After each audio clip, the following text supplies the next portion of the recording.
ऐसे सोता है परीक्षित। अभी नींद में है, अभी उठा नहीं है, सो रहा है वो। देखो ऐसे सोता है सारी रात, कभी किधर जाएगा कभी किधर।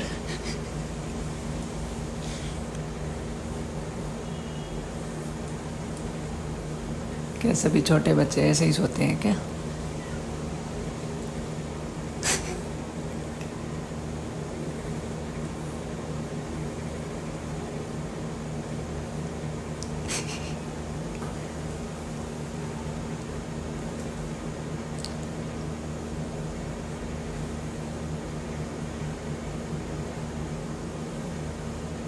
अपनी मम्मा के अंदर घुस रहा बिल्कुल, जैसे गाय का बछड़ा नहीं करता गाय के पास जाने के लिए।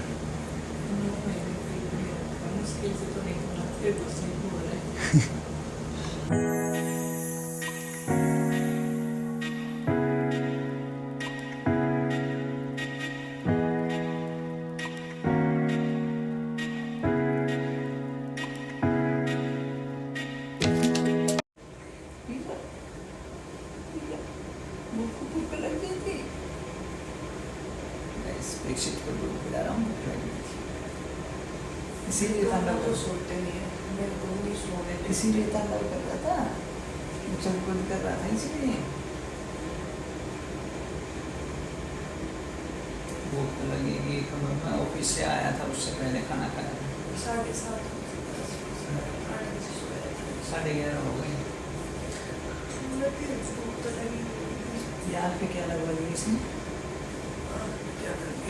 ऊपर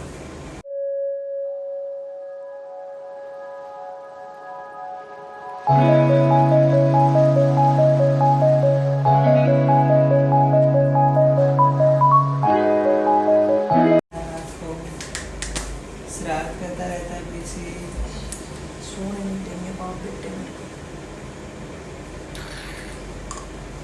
मैं तो रोज ही कितने बजे सोता हूँ, 1:30-2 तो बज ही जाते हैं, है ना भाई? किसी एक बार दूध पी के सोता हूँ, फिर एक बार रात में पीता हूँ, फिर एक बार सुबह 5 बजे पीता हूँ। बस दूध पीता पीता क्या नौटंकी कर रहा है। अरे किसी आपकी वीडियो बन रही है, पी लो। तो रात को ऐसे काम नहीं करते, रात को दूध पीते हैं चुपचाप। मैं तो जाके सोती हूँ, इनको करने दो, इनको यही काम है। दिन आपका रात हमारी, है ना भाई? हाँ, रात को तो हम ऐसी मस्ती करते हैं। परीक्षित तो सो लिया, हमने एक नींद ले ली बढ़िया, 2-3 घंटे ले ली, 3 घंटे की। अब ये सोएगा आराम से 1-1:30-2 बजे तक तांडव करके।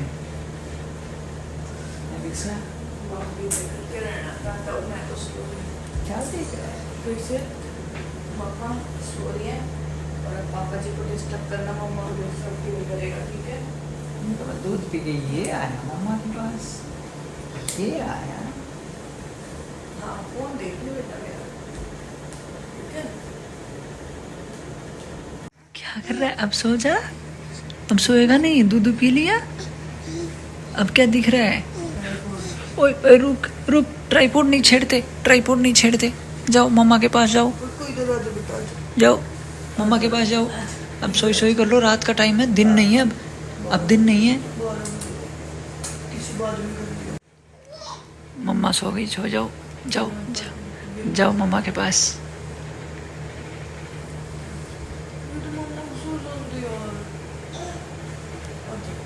आपके पास ही सोए गए, सोए तो क्या ऐसे ही गए, पूरी तबाही मचाएगा। अब इसकी नींद खुलेगी। ए गुड नाइट, गुड नाइट, सो जाओ। देखो लाइट भी बंद हो गई, अब सो जाओ।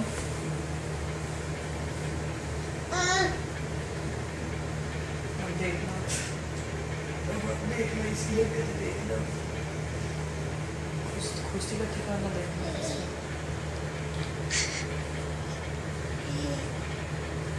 नींद में और आंखें नहीं खुल रही। क्या करेगा इसका?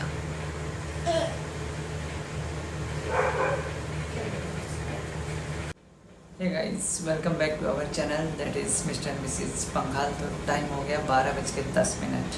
व्लॉग स्टार्ट करने वाला था मैं 11:30 बजे, पर जैसा कि आपने देखा परीक्षित उठ गया था। परीक्षित को भूख लगी थी तो पहले दूध पिलाया, फिर ये सोने में इसको काफ़ी टाइम लगा परीक्षित को, क्योंकि एक बार बच्चा अगर उठ जाता है और उसकी नींद खुल जाती है तो बाद में बड़ा मुश्किल होता है दोबारा से उसको सुलाना।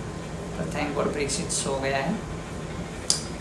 तो अभी करते हैं आज की ये वीडियो स्टार्ट। और इस टाइम पे अगर मैं वीडियो स्टार्ट करता हूँ रात के 11:30 बजे के बाद या 11 बजे के बाद भी, जब सब लोग सो रहे होते हैं, तो ऐसा फील आता है जैसे मैं लाइव कर रहा हूँ, क्योंकि एक कनेक्शन सा बन जाता है। मैं मतलब बिल्कुल शांति के साथ बैठ के फोकस करके वीडियो बना सकता हूँ और ऐसा लगता है कि सामने वाला मेरी बातें सुन रहा है।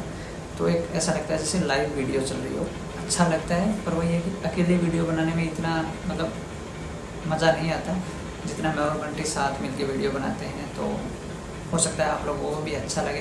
और आज तो आपको पता है 16 अगस्त था, 15 अगस्त की छुट्टी थी सबकी। सैटरडे मोस्टली सबका ऑफ रहता है, संडे ऑफ है, मंडे की छुट्टी है। तो वो काफ़ी लकी पर्सन है जिसने मतलब 16 अगस्त की छुट्टी ली हुई है और जिसको छुट्टी मिल गई है। तो मैं उन लकी पर्सन में से नहीं हूँ, ना ही मैंने छुट्टी ली और ना ही मेरे को छुट्टी मिली। मतलब ना तो मैंने अप्लाई किया, और मैं अप्लाई करता तो हो सकता है छुट्टी मिलती या नहीं मिलती, वो तो बाद की बात है। मैंने अप्लाई ही नहीं किया। और मतलब एक टाइम ऐसा था जब हम यूँ सोचते थे कि यार लगती 2-3 छुट्टी हो तो कहीं घूमने जाएं, कुछ मौज मस्ती करें। और अब ऐसा है कि जब 15, 16, 17, 18, 19 4 से 5 दिन की आई थिंक छुट्टी है, और जिसमें कि बीच में एक ही दिन जाना था। उस दिन भी मैं गया और हमने कुछ प्लान नहीं किया वीकेंड पे। और ये इतनी जो लंबी छुट्टी है उसमें ना कहीं घूमने का ना कुछ, कोई प्लान नहीं किया। और सेम ऐसा ही पिछले साल भी हुआ था। पिछले साल भी 15 अगस्त कुछ ऐसा ही आया था कि 2-3 दिन छुट्टी थी और बीच में एक ही दिन जाना था। उस टाइम भी मैंने पोस्ट डाला था कि ऐसा कौन है जो आज भी ऑफिस आया। और आज भी मैंने सुबह एक वीडियो डाली थी जो कि मतलब काफ़ी अच्छी थी, आप लोगों ने लाइक किया उसको, कि कौन कौन ऐसा है मतलब ये रास्ता मेरे से पूछ रहा है कि भाई तू आज भी ऑफिस जा रहा है। तो ये मेरे दिमाग में आ जाता है, क्योंकि ये चीज़ें हम रिलेट कर पाते हैं कि यार इतने दिन की छुट्टी होती है, एक दिन के लिए ऑफिस जाना है। एक दिन की तो हम छुट्टी भी ले सकते हैं, लेकिन छुट्टी लेने का कोई पर्पज़ होना चाहिए। कहीं आप घूमने जा रहे हो, कोई फैमिली के साथ आपका कोई फंक्शन है, फ्रेंड्स के साथ कहीं कुछ आप आउटिंग करने जाते हो तो आप छुट्टी लो। अब आप घर रहने के लिए छुट्टी लोगे तो कोई लॉजिक नहीं बनता। इससे अच्छा अपना ऑफिस जाके जो भी आपका पेंडिंग काम है उसको कंप्लीट करो, क्योंकि फिर 3 दिन की छुट्टी है। बेवजह जो छुट्टी होती है वो सैटरडे संडे ही होती है। सैटरडे संडे भी बेवजह नहीं रहती, क्योंकि हम पूरे वीक का प्लान करके चलते हैं कि हमें इस सैटरडे संडे क्या करना है। अगर आप 9 से 5 की ड्यूटी करते हैं तो आप यही सोचते हैं कि इस सैटरडे संडे करेंगे, नेक्स्ट सैटरडे संडे करेंगे। जो भी आपका काम होता है हम उसको पोस्टपोन करते जाते हैं सैटरडे संडे पे। तो सैटरडे संडे हम ये बोल सकते हैं कि वो एक ऐसा छुट्टी नहीं है कि बेवजह से ली जाए। हाँ, ऐसी छुट्टी जो बीच में होती हैं उनको आप बोल सकते हो कि यार एक दिन जाना था मैंने छुट्टी ले ली, उसका क्या ही लॉजिक है। उसके लिए तो एक रीज़न होना चाहिए। कहीं आप, मैंने बताया कि कहीं घूमने के लिए कोई फंक्शन, कुछ प्रोग्राम, कुछ तो होना चाहिए ना। अब जैसे पहले हम छुट्टियाँ लेते थे, 2 दिन की छुट्टी है, एक दिन ऑफिस जाना है या 2 दिन ऑफिस जाना है, फिर एक दिन की छुट्टी है, तो हम पूरा छुट्टी ले लेते थे और कहीं घूमने निकल जाते थे। अब परीक्षित होने के बाद कहीं घूमने गए ही नहीं है। पिछली बार जो मैंने बताया कि लास्ट ईयर जब 15 अगस्त था उस टाइम भी कुछ ऐसा ही था, 3-4 दिन की छुट्टी थी, लेकिन उस टाइम पे परीक्षित पेट में था तो वैसे नहीं घूमने जा सकते थे, क्योंकि बंटी प्रेग्नेंट थी और प्रेगनेंसी में ट्रैवल बिल्कुल बंद था। ट्रैवल की तो बात छोड़ ही दो, आप आपने देखा होगा पीछे ब्लॉग्स में कि 7th मंथ के बाद तो टोटली बेड रेस्ट था। फिर भी बंटी मतलब ऑफिस गई थी कुछ टाइम तक और लास्ट में बिल्कुल बंद किया था। पर देखो अभी 4-5 दिन की छुट्टी थी, हमने एक दिन की छुट्टी हम ले सकते थे, हमने नहीं ली। बंटी ने भी नहीं ली, मैंने भी नहीं ली। पर इतना बुरा नहीं लगा कि यार देखो 5 दिन की छुट्टी थी, एक दिन की और ले लेते, 6 दिन अच्छी लंबी छुट्टी थी, एंजॉय करते।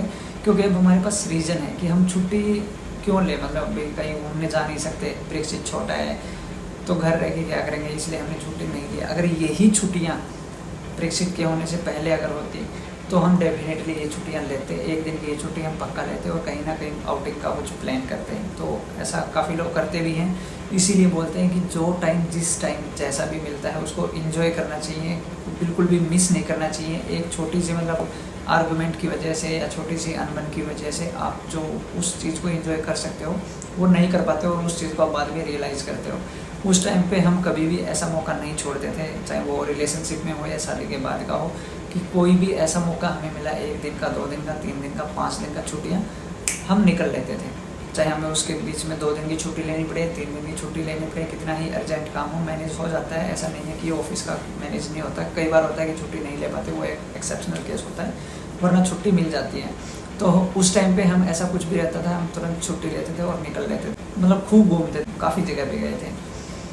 तो ऐसा ही है, टाइम की बात है। अभी तो लाइफ इतनी बिजी चल रही है, पता ही नहीं चलता कब दिन निकल जाता है, कब रात निकल जाती है। सुबह ये लगा लो आप 5:30-6 बजे उठते हैं, 7:30-8 बजे तक मैं निकल लेता हूँ घर से। उसके बाद शाम को मानता हूँ 7:30 या 8 बज जाते हैं, क्योंकि 6:30 निकलता हूँ। उसके बाद आने में अगर ट्रैफिक है तो 1 घंटा आराम से लग जाता है, यानी कि 7:30-8 बजे घर पहुँचते हैं। उसके बाद डिनर विनर किया, थोड़ा सा अपना परीक्षित के साथ मस्ती की, वही 10:30-11 बज जाते हैं। फिर कुछ वीडियो वगैरह बनानी है या एडिट करना है, उसमें टाइम निकल जाता है। तब तक परीक्षित का दोबारा टाइम हो जाता है दूध पीने का। परीक्षित को दोबारा दूध पिला के जैसे ही सोते हैं 1.5-2 घंटे के लिए सोता हूँ, फिर से परीक्षित का टाइम हो जाता है, क्योंकि दूध से बच्चा कितना ही 2 घंटे 3 घंटे मैक्सिमम निकाल सकता है, उससे ज़्यादा नहीं, भूख लग जाती है। तो इसी तरह से मेरा यही शेड्यूल रहता है कि 11-11:30 बजे तक सोने की तैयारी, उस टाइम परीक्षित को एक बार दूध पिलाना, फिर 2:30-3 बजे, फिर सुबह 5 या 6 बजे, जिस टाइम पर उठ ही जाते हैं। फिर उसके बाद तो ना नींद पूरी होती है और ना दिन का पता चलता है, ऐसे ही बस चल रहा है। लेकिन कभी भी ऐसे बोरियत सी या फिर ऐसे मतलब थकावट सी फील नहीं होती है। यही एक मतलब होता है कि भाई गॉड बोलते हैं ना कि इतनी स्ट्रेंथ देता है पेरेंट्स को कि वो अपने बच्चे को पूरा टेक केयर कर सकते हैं, चाहे वो कुछ भी काम करते हों, वो जॉब करते हों या फिर खेती का काम करते हों, कुछ बिजनेस करते हों या फिर घर ही रहते हों, लेकिन उनको इतनी स्ट्रेंथ तो मिलती है कि वो बच्चे की पूरी टेक केयर कर सकें। और अभी तो हमारे पास मम्मी हैं, बड़े वाला है, 2 लोग हम हैं, तो अच्छे से हो जाता है मैनेज। वही बोलते हैं ना, बस ज़्यादा से ज़्यादा 1 साल तक की दिक्कत होती है बच्चे की, उसके बाद तो बच्चा थोड़ा बोलने भी लग जाता है और सब कुछ खाने भी लग जाता है। अभी तो परीक्षित का खाना बिल्कुल अलग से बनता है, खाना मैं बनाता नहीं, खाना मैं खिलाता नहीं परीक्षित को, मेरा काम है सिर्फ रात को दूध पिलाना। उसके लिए क्या बनाना है, हलवा बनाना है, खिचड़ी बनानी है, दलिया बनाना है, एक बस सेरेलेक है जो मैं बनाता हूँ, बाकी मैं कुछ नहीं बनाता। बाकी सारी बंटी बनाती हैं और खिलाती हैं या मम्मी खिलाती हैं। तो अभी मतलब अलग से बनाना पड़ता है, उसमें आप नमक नहीं डाल सकते, मिर्ची नहीं डाल सकते, मीठा नहीं डाल सकते, लेकिन आप खिला कुछ भी सकते हो। आप सब्ज़ी भी खिला सकते हो, रोटी भी खिला सकते हो, चावल भी खिला सकते हो, दाल भी खिला सकते हो, बिना नमक मिर्च और मीठे। तो इस तरह से थोड़ा एक्स्ट्रा केयर करनी पड़ती है। फिर मतलब दूध तो पिलाना ही है, दूध के साथ में ये चीज़ें भी हो गई कि आपको सॉफ्ट डाइट देनी है और उसको पूरा ग्राइंड करना है, ऐसा नहीं है कि भी चबा के खा सकता है। तो 1 साल तक दिक्कत रहती है, उसके बाद में तो बच्चा कुछ भी खा लेता है। ऐसे तो मैं आपको बताता ही जाऊँगा, पता नहीं क्या क्या जो भी मेरे माइंड में आता है, इसीलिए मेरे को इस टाइम पे वीडियो बनाना अच्छा लगता है। बिल्कुल शांति होती है और जो माइंड में आता है वो सब मैं बोल सकता हूँ। मैं सोच रहा हूँ कि ऐसे मेरे को लाइव करना चाहिए रात के 11 बजे 11:30 बजे 15-20 मिनट के लिए, आधे घंटे के लिए इंस्टाग्राम पे या फिर फेसबुक पे या फिर यूट्यूब पे लाइव जाना चाहिए। तो मैं सोच रहा हूँ कि कुछ ऐसा एक टाइम, ऐसा डे फिक्स करें जिसमें लाइव जाके और फेस टू फेस 1-to-1 बातें करें, कमेंट्स पढ़ें। अगर आपको ऐसा लगता है कि ये करना चाहिए तो आप कमेंट करके ज़रूर बताएं कि लाइव आना चाहिए या नहीं आना चाहिए। लाइव आएंगे तो हम दोनों ही आएंगे। इस टाइम तो अगर लाइव आऊँगा तो मैं अकेला ही आऊँगा, क्योंकि इस टाइम पे बंटी तो लाइव आना इम्पॉसिबल है। इस टाइम बंटी की आँखें ऐसे बंद हो जाती हैं। आँखें तो देखो मेरी पूरी थोड़ी सी रेड हो गई हैं, क्योंकि टाइम थोड़ा एक्स्ट्रा हो गया है, 12:30 हो गए हैं। 12 बजे तक ठीक है, मतलब 11 से 12 के बीच में, तब तक नींद नहीं आती है। 12:30 के बाद थोड़ा सा ऐसे मतलब पूरे दिन आप ऑफिस में रहते हैं, कंप्यूटर के आगे सारा दिन फ़ोन देखते हैं, मतलब स्क्रीन का ही काम रहता है। लैपटॉप की स्क्रीन हो गई, फ़ोन की स्क्रीन हो गई, तो स्क्रीन टाइम ज़्यादा रहता है, इसलिए आँखें थोड़ी थक जाती हैं। और अभी भी देखो मैं स्क्रीन पे लगा हुआ हूँ, तो स्क्रीन टाइम ज़्यादा रहता है, इसलिए आँखों में थकावट सी आपको दिखने लग जाती है, रेड सा होता है। लेकिन 12 बजे से पहले हम प्लान कर सकते हैं लाइव का। ये आपको आइडिया कैसा लगा आप कमेंट करके बताएं, और अपना जो कंफर्टेबल टाइम है वो बताएं, किस टाइम पे हम लाइव आ सकते हैं, इंस्टाग्राम पे, फेसबुक पे या यूट्यूब पे, जहाँ पर भी आपको सही लगे। आज की इस वीडियो में बस इतना ही, क्योंकि टाइम ज़्यादा हो गया। अगर आपको अच्छी लगी तो आप लाइक करें, शेयर करें, कमेंट करें और बताएं कि कौन सी चीज़ आपको, कौन सी बात आपको ज़्यादा अच्छी लगी। क्या मैंने कुछ ऐसा गलत बोला, पेरेंटहुड का लगा लो या रिलेशनशिप का लगा लो या फिर शादी के बाद लगा लो, ऑफिस का लगा लो या फिर ऑफिस के बाद का, जो भी मतलब कहीं पे ऐसा मैंने किया हो कि नहीं आपकी ये बात गलत है, आप इसको ऐसे कर सकते हो या ऐसे कर सकते हो, तो आप ज़रूर अपना आइडिया शेयर कर सकते हैं। चैनल को सब्सक्राइब जरूर कर लें। मिलते हैं, बाय।